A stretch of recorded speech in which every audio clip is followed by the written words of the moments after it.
Marriage is like a tandem bike.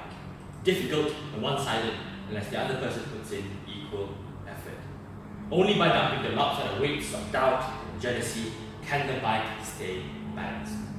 But I ask you, what if there were more than just two of them on that bike? What happens then? Will the bike stay balanced? Will the frame work or crumble?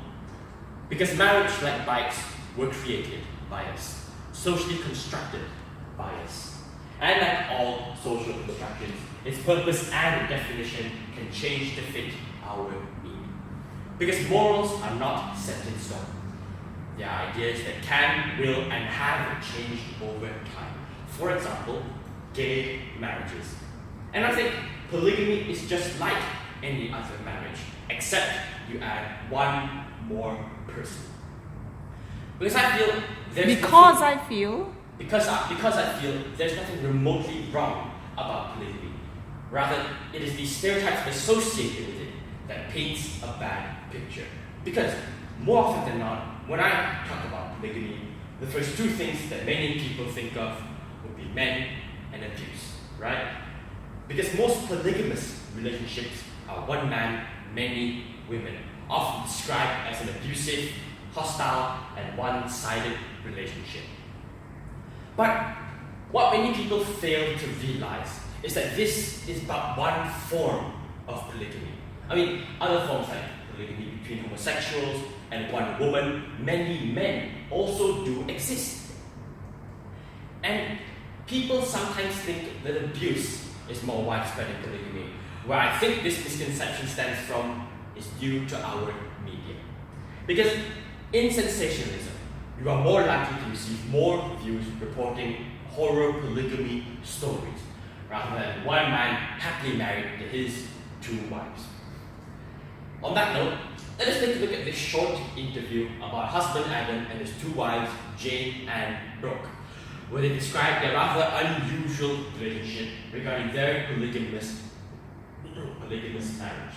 How did Jane come into this relationship? When we met Jane, we didn't intend for it to be as serious as it is, and we've ended up building a family and a business and a whole life together, so it's kind of crazy that it comes together. For me, it's, as you're saying, everything's step by step.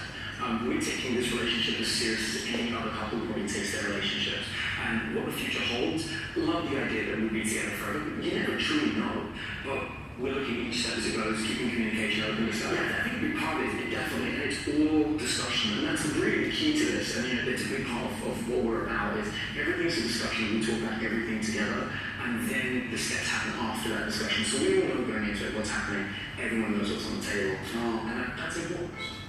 Open communication is key. Something Adam, Jane, and Brooke describe as most important in a marriage, polygamous or not. Because similarly, abuse is not just restricted to polygamy. And I mean, we're talking domestic violence, child neglect, sexual abuse, and we're no closer to solving any of these problems in normal marriages, let alone polygamy. About 4.8 million women in the US alone suffer some form of domestic violence once in their lifetime, with 1 in every 4 women suffering severe violence once every year. But here is where I think polygamy has an edge, and that is democracy through majority. It's like voting, you know? And this can apply to the smallest of matters, like which cinema to go to, or dealing with larger matters, like an abusive husband, perhaps, where not one but multiple voices speak and act out against it.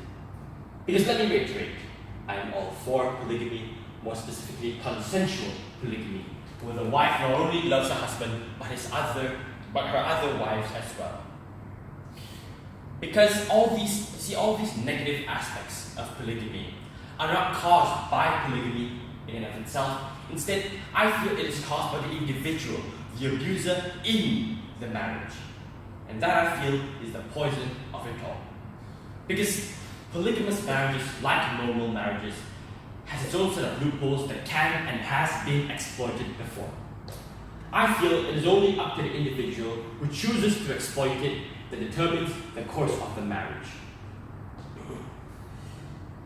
Because polygamy is much, much more than just the sex. It is a complex management of love.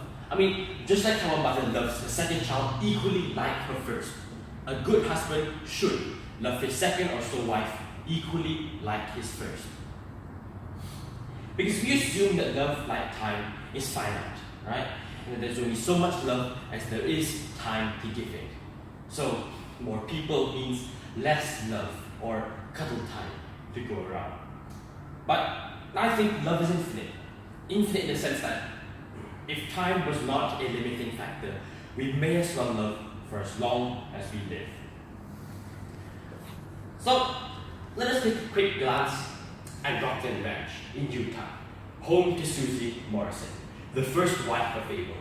Now, during an interview, she described her marriage as never perfect from the start, and even said, "You do feel a bit jealous as the marriage goes on."